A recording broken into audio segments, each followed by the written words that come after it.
राम राम सीताराम, जय श्री सीताराम। ये वीडियो मैं माननीय मुख्यमंत्री जी के लिए बना रही हूँ। मैं बहुत संकट में हूँ। दलित प्रधान हैं जो मुझे लगातार परेशान कर रही है, मेरे जान के पीछे पड़ी हैं। उनका पूरा परिवार, उनका पति, उनका देवर, उनकी सास, उनकी ननद मेरा जीना हराम कर दी हैं। और समझ लीजिए मुझे कहीं न जाने दे रही हैं, नज़रबंद की है। मैं इस कमरे में लॉक खुद को की हूँ, क्योंकि परसों रात उनका देवर कूद पड़ा था और भाग के आया मुझे मारने के लिए। लेकिन जब एक महिला को देखा मेरे बगल में बैठी हुई तो भागा और हम लोग चिल्लाने लगे, भगा।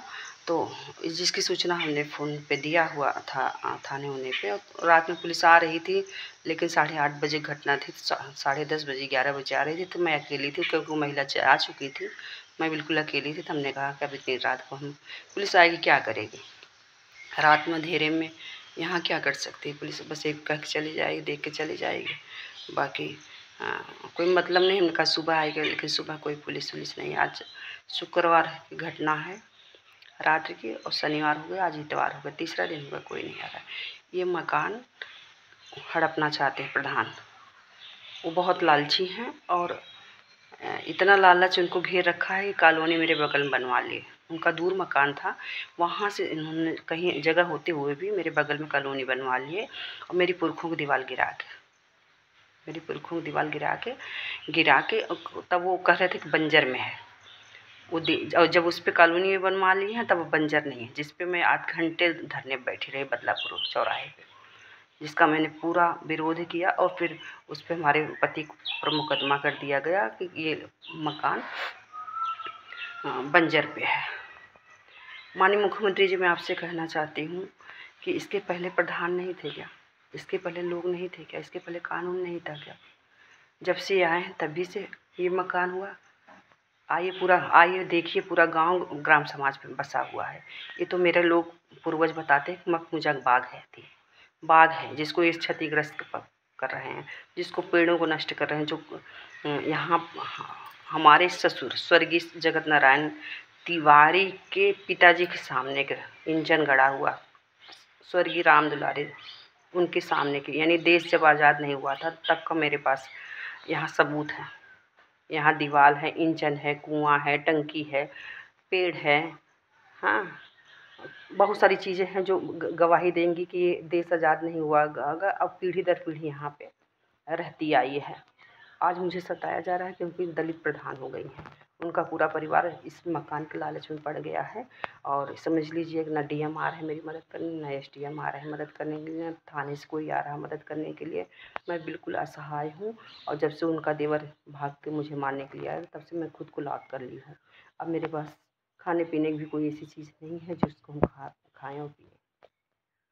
जो प्रधान चाहते थे कि हम इनको भगा देंगे, सच में वो हमें भगाने पे लगे हुए हैं। भगाने पे नहीं, मुझे जान से मारने पे लगे हुए हैं। अगर मैं बच्चों को बुलाती हूँ तो उनका करियर बर्बाद हो जाएगा, क्योंकि वो पढ़ने लिखने वाले बच्चे हैं अभी। और ये मुकदमा ST मुकदमा कहते हैं लगवा देंगे, छिड़कानी लगवा देंगे, जेल करा देंगे। तो हम बच्चों के हम तो नहीं चाहते कि ऐसे कोई माँ नहीं चाहेगी कि उसका बच्चा किसी आरोप में फंसे और उसको जेल हो, उसको सज़ा हो। ये मतलब किसी हद तक पहुँच सकते हैं। इस मकान को हड़पने के लिए कुछ भी कर सकते हैं। मैं किससे मदद मांगूँ? अगर डीएम नहीं मदद कर रहा है, SDM नहीं कर रहा, पार्टी के लोग नहीं करते, कहते हैं सरकारी ज़मीन पे है। ये सरकारी ज़मीन कैसे सरकारी ज़मीन हो गई? जो जहाँ रहता है उसका आवाज़ नहीं होता क्या? जब मेरे पूर्वज कह रहे हैं कि मखमुजक बाग है, तो आज ये आबादी ये बंजर कैसे हो गए? ग्राम समाज कैसे हो गए? ये कैसे नवीन पट्टी हो गई? मैं आपसे निवेदन करना चाहती हूँ कि जैसे भी हो मेरी मदद करिए। दलित लोग कहते हैं सांप काटा बच सकता, दलित सताया नहीं बच पाता। तो हम बचने वाले नहीं हैं, हमें मार देंगे लोग जान से। इस ज़मीन को आप लोग देखिए और मेरी मदद करिए। अगर हम गलत हो तो मुझे सज़ा दे दीजिए, मुझे यही समाधि मेरी बनवा दीजिए। मेरे पुरखों चीज़ है, मैं हँसे हँसे यहीं सूली चढ़ जाऊँगी, लेकिन मुझे दलित से मत मरवाइए। दलित उत्पीड़न हमसे सहा नहीं जा रहा है। समझिए दिन भर घेराबंदी करके नज़र करके बैठी हुई हैं। मैं घर से बाहर नहीं निकल सकती कि कोई मेरे घर आ नहीं सकता। गाँव के लोग इसलिए नहीं करते कि जो मेरे साथ हो रहा है कहीं उनके साथ ना हो। और सब चीज़ों से वंचित कर देगा। जो चीज़ें प्रधानी माती सरकारी चीज़ आती है, वो सबको धमकी भी देता है कि अगर हम किसी यहाँ चले जाएंगे तो उसको बुला के डांटने लगता है कि बहुत बुला रही हो, बहुत उनको उनसे नेतागिरी करा रही हो, हम तुमको कोई लाभ नहीं देंगे, तुम्हें हम कोई वो नहीं रखेंगे, जो उनके साथ हो रहा है वही हम तुम्हारे साथ करेंगे। तो सबको डरवाता धमकाता, उसकी धमकी से उसकी वजह से कोई नहीं आता। मेरी मदद आप कर सकते हैं माननीय मुख्यमंत्री से। आप यहाँ पे किसी भी तरीके से, मैं आप तक नहीं पहुँच सकती, लेकिन मेरा वीडियो आप तक पहुँचे, ज़्यादा से ज़्यादा लोग शेयर करें, मेरी मदद करें ताकि मेरी मदद हो सके। मुझे माननीय मुख्यमंत्री भरोसा है, प्रधानमंत्री भरोसा है कि मेरी मदद होगी। यहाँ जांच हो, जैसे भी हो मेरी मदद करें। मुझे नहीं पता कैसे कौन से कानून से होगी। ये मखमुजा मेरे पुरखों की मखमुजा की बाग थी, लेकिन अब क्या है मुझे नहीं पता। लेकिन अगर आप हमें निकाल देंगे तो किसको इनको यहाँ रखेंगे? दलित को रखेंगे। मतलब जो बसा बसाया है उसको भगा दिया जाएगा, उसको निकाल दिया जाएगा और अदर को बैठाला जाएगा, अदर को बसाया जाएगा। नए को आप बैठा लेंगे, नए को बुला के बसाएंगे हमारे घर में। मकान ऐसे नहीं बनता। माननीय मुख्यमंत्री जी, मकान बनवाने के लिए महिलाओं को घर का जेवर तक, शरीर का जेवर उतर जाता है, यहाँ तक गले के मंगलसूत्र और मांग टीका उतर जाता है। बहुत मुश्किल से मकान बनता है। कैसे बना है? मायावती के समय में लोग कहते 12 साल बाद जो जहाँ रहता है वहाँ आबाद हो जाता है। तो मायावती की सरकार ये 6-7 में बना हुआ है और पुलिस परमिशन पे बनी हुई, महिला फोर्स लग के तब दीवार बनी है, तब छत चढ़ा हुआ है। महिलाएं आके जौनपुर से, यहाँ से जौनपुर 45-50 किलोमीटर दूरी पे है। हाँ, तो इस तरीके से हमारी वो होती थी।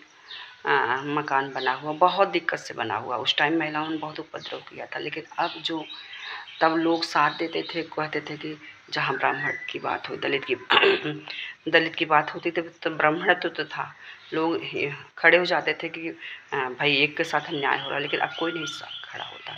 एक तो इसलिए नहीं खड़े होते कि मेरी पार्टी, मैं भारतीय जनता पार्टी की सरकार मेरी है और मुख्यमंत्री प्रधानमंत्री और सब हमारे हैं।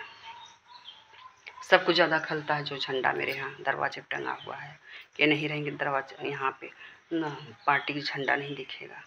हाँ, तो मुझे समझ में नहीं आ रहा मैं कैसे अपील करूं, कैसे आप तक अपनी बात पहुंचाऊं कि मुझे मेरे पुरखों के मकान में मुझे रहने दिया जाए और दलित पीड़न से मुझे बचाया जाए।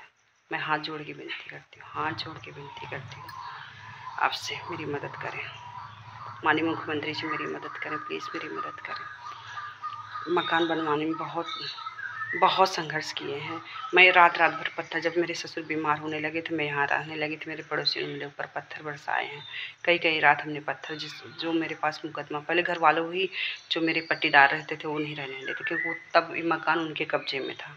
मेरे मकान नहीं था, पूरा था, खेती बाड़ी सब वही लोग, परिवार के ही लोग ले रहे थे। लेकिन जब हमने इसको हम चाहा कि हम रहें, हम अपनी खेती अपने कब्जे में की, अपना मकान लेने लगे, तो फिर मेरे साथ बहुत अत्याचार हो, जिसके कई मुकदमे हैं। एक तो मेरे ऊपर है जो सड़क, ऐसे नहीं FIR हुआ, हमने सड़क पे धरना दिया जो मेरे ऊपर मुकदमा है। हाँ, एक बार धरना दिए थे जब मेरे मकान का पैमाइश हुआ था।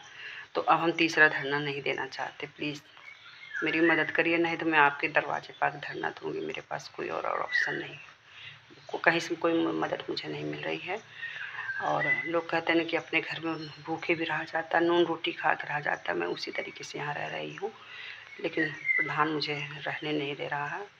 खड़हर में बैठ के सास बहू परिवार के लोग उनको मुझे इंतज़ार करते हैं कि मैं कब निकलूँ, कब मार दी जाऊँ।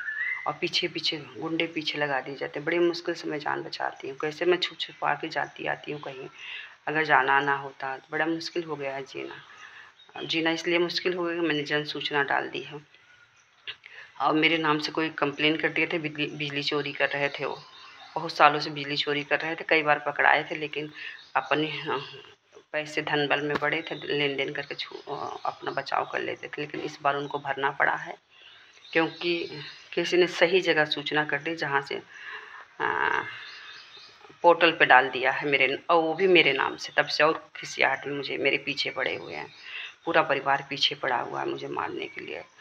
मुझे बचा लीजिए प्लीज़, मेरे घर को बचा लीजिए मुख्यमंत्री साहब, मैं आपसे निवेदन करती हूँ हाथ जोड़ के। जय श्री सीताराम।